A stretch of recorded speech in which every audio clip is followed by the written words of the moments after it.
Hello everyone. आज हम हिंदी व्याकरण के अंतर्गत अध्याय 7 में शब्द रचना का भाग 2 में उपसर्ग और प्रत्यय का अध्ययन करेंगे। पहले भाग में बच्चों हमने आपको उपसर्ग के विषय में समझाया था। आज हम प्रत्यय समझाएंगे। सबसे पहले प्रत्यय किसे कहते हैं? प्रत्यय जो शब्दांश किसी शब्द के अंत में जुड़कर उसके अर्थ में परिवर्तन कर दें उन्हें प्रत्यय कहते हैं। जैसा कि देखो सामने लिखा हुआ है, वह शब्दांश जो किसी शब्द के अंत में जुड़कर नए शब्द का निर्माण करता है उसे प्रत्यय कहते हैं। जैसे समाज प्लस एक सामाजिक, सुगंध प्लस एक सुगंधित, भूलना प्लस अक्कड़ भुलक्कड़, मीठा प्लस आस मिठास, भला प्लस आई भलाई। देखिए इन सभी शब्दों में इक, इत, अक्कड़, आस, आई ये क्या है? हमारे प्रत्यय हैं। और शब्द के अंत में लगने के बाद हमें एक नया शब्द मिल रहा है, यानी उस शब्द का अर्थ परिवर्तित हो रहा है।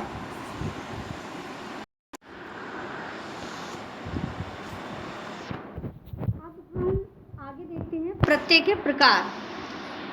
प्रत्यय के दो प्रकार हैं। पहला कृत प्रत्यय यानी कृत या कृदंत प्रत्यय, और दूसरा तद्धित प्रत्यय। तो सबसे पहले हम कृत प्रत्यय को समझेंगे। जो प्रत्यय क्रिया धातु के रूप के बाद लगकर नए शब्दों की रचना करते हैं उन्हें कृत प्रत्यय कहते हैं। कृत प्रत्यय के योग से बने शब्दों को कृत प्लस अंत यानी कृदंत कहते हैं। जैसे कि क्रिया या धातु के अंत में प्रयुक्त होने वाले प्रत्ययों को कृत प्रत्यय कहा जाता है।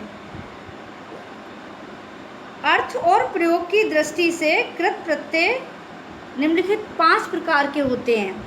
यहाँ पर देखिए पहले कृत प्रत्यय के कुछ उदाहरण भी दे रखे हैं। लिख प्लस अक, यानी लिख क्या है? हमारा क्रिया है और इसमें अक प्रत्यय लग गया तो क्या बना? हमारा संज्ञा बन गया लेखक। राखन प्लस हारा राखन हारा, घट प्लस इया घटिया, लिख प्लस आवट लिखावट। ये प्रत्यय क्रिया या धातु को नया अर्थ देते हैं।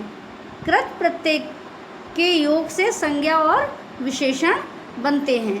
और अर्थ और अभी मैंने बताया था अर्थ और प्रयोग की दृष्टि से कृत प्रत्यय 5 प्रकार के होते हैं। पहला होता है जैसे हमारा कर्तवाचक कृत प्रत्यय, कर्मवाचक कृत प्रत्यय, करणवाचक कृत प्रत्यय, भाववाचक कृत प्रत्यय और क्रियार्थक कृत प्रत्यय। अब हम कृत प्रत्यय के योग से बने हुए शब्दों को देखते हैं। हिंदी में कृत प्रत्ययों से बने शब्द निम्नलिखित हैं। जैसे अक, एरा, ऊ, वाला, अक्कड़। इनके योग से देखिए धावक, लुटेरा, चलाऊ, रखवाला, पियक्कड़ अनेक प्रकार के यहाँ पर शब्द बन रहे हैं। उसके बाद ये भी कृत प्रत्यय के योग से बना है। इसमें कर्मवाचक कृत प्रत्यय बन रहा है हमारा ना, नी, औना। ये क्या है? हमारा प्रत्यय है। ना लगाने से खाना, गाना, पढ़ना, लिखना, नी ओढ़नी, सूंघनी, औना बिछौना, खिलौना आदि। अब ये भी हमारा कृत प्रत्यय के योग से बने हुए हैं। आ, ना और नी। ये हमारा भटका, पूजा, भूला, झूला, ना से झाड़न, बेलन, नी कतरनी, चटनी, मथनी। ये क्या है? हमारे करणवाचक कृत प्रत्यय के योग से बने हुए हैं। ये करणवाचक प्रत्यय हैं हमारे। प्रकार से भाववाचक कृत प्रत्यय बनते हैं और क्रियावाचक कृत प्रत्यय बनते हैं। अब हम इसके बाद तद्धित प्रत्यय की ओर बढ़ते हैं। तद्धित प्रत्यय संज्ञा, सर्वनाम और विशेषण के अंत में लगने वाले प्रत्यय को तद्धित कहा जाता है और उनके मेल से बने शब्द को तद्धितांत। दूसरे शब्दों में हम समझ सकते हैं धातुओं को छोड़कर अन्य शब्दों में लगने वाले प्रत्ययों को तद्धित कहते हैं। जब संज्ञा, सर्वनाम, विशेषण के अंत में प्रत्यय लगते हैं उन शब्दों को तद्धित प्रत्यय कहते हैं। अब जैसे देखिए मानव प्लस ता मानवता, अच्छा प्लस ता अच्छाई। अब मानव क्या है? संज्ञा है। अच्छा क्या है? हमारा विशेषण। अपना प्लस पन अपनापन, एक प्लस ता एकता। तो इस प्रकार से ये हमारे तद्धित प्रत्यय के रूप हैं।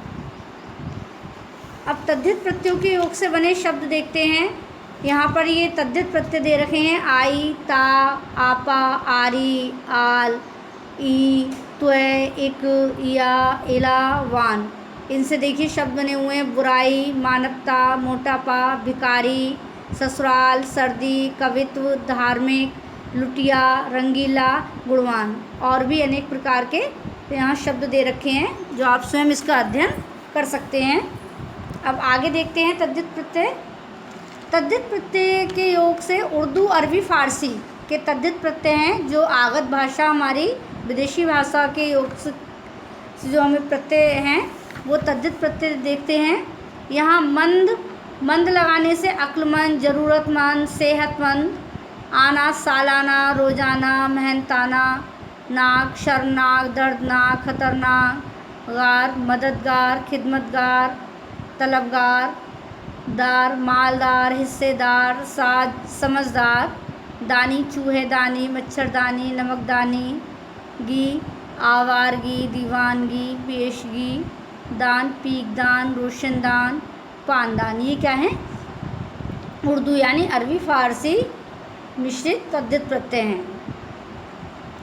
अब देखते हैं उपसर्ग व प्रत्यय का एक ही शब्द के साथ प्रयोग। यहाँ पर उपसर्ग और प्रत्यय दोनों का प्रयोग हो रहा है और एक नया शब्द रूप तैयार हो रहा है उससे। जैसे फल में हम सा उपसर्ग लगाते हैं और ता प्रत्यय तो हमारा बनता है सफलता। मान में अप उपसर्ग और इत प्रत्यय लगाने से अपमानित। तंत्र में स्व उपसर्ग और ता प्रत्यय लगाने से स्वतंत्रता। श्रम में परि उपसर्ग और ई प्रत्यय लगाने से परिश्रमी। मान में अभी उपसर्ग और ई प्रत्यय लगाने से अभिमानी शब्द रूप बन रहा है। अब यहाँ पर दो प्रत्ययों का एक साथ प्रयोग हुआ है। यहाँ पर कितने प्रत्यय एक साथ हो रहे हैं? दो प्रत्यय। जैसे सहन शब्द है उसमें शील और ता प्रत्यय लगकर सहनशीलता बन रहा है। भारत में ये और ता प्रत्यय लगकर भारतीयता। दया में आलू और ता प्रत्यय लगकर दयालुता। रिश्वत में खोर और ई प्रत्यय रिश्वत खोरी। सज में आवट और ई सजावटी। पत्र में कार और इता पत्रकारिता। अब यहाँ देखते हैं कृदंत यानी कृत और तद्धित प्रत्यय में क्या अंतर होता है। जो प्रत्यय धातु या क्रिया के अंत में जुड़कर, जो हमारा धातु रूप या क्रिया रूप जो होता है उसके अंत में जुड़कर जब नया शब्द बनाते हैं तो वो कृदंत या कृत प्रत्यय कहलाते हैं। जैसे लिखावट, लिखाई। लिखावट और लिखाई क्या है? क्रिया है हमारा। लिखना क्या है बच्चों? क्रिया हो रही है। जो प्रत्यय संज्ञा व विशेषण के साथ जुड़कर नया शब्द बनाते हैं वे तद्धित प्रत्यय कहलाते हैं। जैसे लोहार, भारतीयता। तो लोहा क्या है? वो भी हमारा लोहा से लोहार बना और भारत से भारतीयता बना। तो ये हमारा संज्ञा या विशेषण शब्दों के साथ जुड़कर बनता है तद्धित प्रत्यय। अब तक हमने कितना अध्ययन किया उसको एक बार हम फिर से दोहरा लेते हैं। जो शब्दांश किसी शब्द के अंत में जुड़कर उसके अर्थ में परिवर्तन कर दें उन्हें प्रत्यय कहते हैं। प्रत्यय दो प्रकार के होते हैं, कृत प्रत्यय तथा तद्धित प्रत्यय। क्रिया या धातु के अंत में प्रयुक्त होने वाले प्रत्ययों को कृत प्रत्यय कहते हैं। कृत प्रत्यय से संज्ञा और विशेषण शब्द बनते हैं। इन शब्दों को कृदंत प्रत्यय भी कहते हैं। संज्ञा और विशेषण के अंत में प्रयुक्त होने वाले प्रत्यय को तद्धित प्रत्यय कहते हैं। कई नए शब्दों का निर्माण उपसर्ग तथा प्रत्यय दोनों के एक साथ प्रयोग से भी होता है। तो इतना हमने अब तक अध्ययन किया। यहाँ पर अभ्यास कार्य के अंतर्गत ये निम्नलिखित प्रश्न हैं बच्चों, इसका आपको स्वयं ही उत्तर लिखना है। निम्नलिखित प्रश्नों के उत्तर दीजिए। प्रत्यय किसे कहते हैं? उदाहरण देकर समझाइए। कृत प्रत्यय तथा तद्धित प्रत्यय में अंतर स्पष्ट कीजिए। कोई ऐसे दो शब्द लिखिए जो उपसर्ग तथा प्रत्यय दोनों के संयोग से बने हों। यहाँ पर ये आपका अभ्यास कार्य है जो मैं आपको हल कर यहाँ पर प्रस्तुत कर रही हूँ। अगर आपने बुक आपके पास है तब आप इसमें मार्क कर सकते हैं। अन्यथा आप ये कार्य अपना बाद में भी कर सकते हैं। जैसे संज्ञा विशेषण के अंत में प्रयुक्त होने वाले प्रत्यय कहलाते हैं तद्धित प्रत्यय। प्रकाशित शब्द में प्रत्यय है इत प्रत्यय। कृत प्रत्यय से बना शब्द है सजावट। दो प्रत्ययों के संयोग से बना शब्द सहनशीलता। उपसर्ग तथा प्रत्यय के संयोग से बना शब्द अपमानित। यहाँ पर निम्नलिखित शब्दों से मूल शब्द और प्रत्यय अलग कीजिए। यहाँ कुछ शब्द दे रखे हैं जिनसे मूल शब्द हमें अलग करना है और प्रत्यय अलग करना है। जैसे मिलावट, मिल प्लस आवट, पुजारी पूजा प्लस आरी, धनवान धन प्लस वान, कलाकार कला प्लस कार, दयनीय दया प्लस ये या अन्य प्रत्यय लग सकता है इसमें। मिठाई मीठा प्लस आई, देवत्व देव प्लस त्वय, मातृत्व मातृ प्लस त्वय, साहित्यिक साहित्य प्लस एक, मानवता मानव प्लस ता, भुलक्कड़ भूल प्लस अक्कड़, और कुलीन कूल प्लस ईन कुलीन। यहाँ पर निम्नलिखित प्रत्ययों के योग से नया शब्द बनाइए। तो इधर प्रत्यय दे रखे हैं और आपको प्रत्ययों के योग से नया शब्द बनाना है।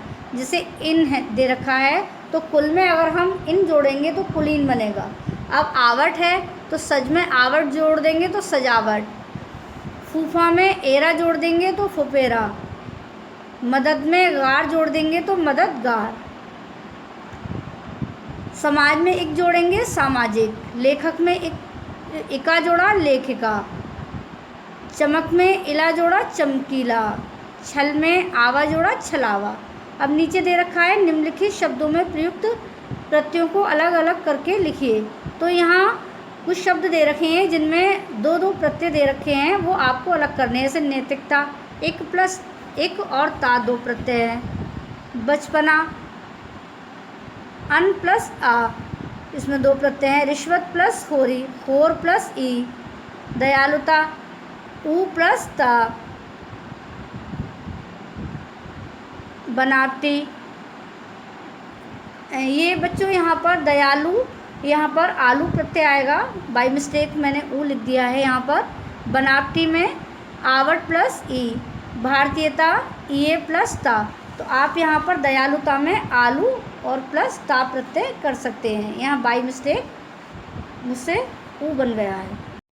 यहाँ कुछ आपके लिए अतिरिक्त प्रश्न दिए जा रहे हैं जो आपको स्वयं करने हैं। निम्नलिखित शब्दों से मूल शब्द और प्रत्यय अलग कीजिए। इनमें शब्द हैं रंगीला, सेविका, खिलाड़ी, मददगार। जैसे एक मैं आपको बताती हूँ, रंगीला। रंगीला में आप किस प्रकार अलग करेंगे? रंग प्लस इला। रंग हमारा क्या है? मूल शब्द, और इला हमारा प्रत्यय है। ऐसे ही आप आगे का कार्य करेंगे। निम्नलिखित शब्दों में प्रयुक्त प्रत्यय को अलग करके लिखिए। अब जो शब्द दे रखे हैं इनमें से आपको प्रत्यय अलग करना है। तो सफलता मैं आपको बताती हूँ। सफलता में सफल प्लस ता, या इसमें ता प्रत्यय हमारा अलग हो जाएगा। बाकी का आप स्वयं करेंगे। किसी शब्द के अंत में लगकर नया शब्द बनाने वाले शब्दांत क्या कहलाते हैं? तो ये बच्चों हमारा चैप्टर 7 यहीं कंप्लीट होता है, शब्द रचना। इसमें पहले भाग में मैंने आपको उपसर्ग समझाए थे और दूसरे भाग में प्रत्यय। आपको अगर कहीं कुछ समझ में नहीं आया हो तो आप उसकी चिंता ना करें। विद्यालय खुलने के पश्चात आपकी समस्या का समाधान कर दिया जाएगा। अच्छे से और एक बार उसको समझा देंगे, और जो भी कार्य है वो आप अच्छे से अपना ये हिंदी द्वितीय के रजिस्टर में करेंगे। और मुझे आशा है कि आपको अच्छे से समझ में आया होगा। और तब तक के लिए धन्यवाद।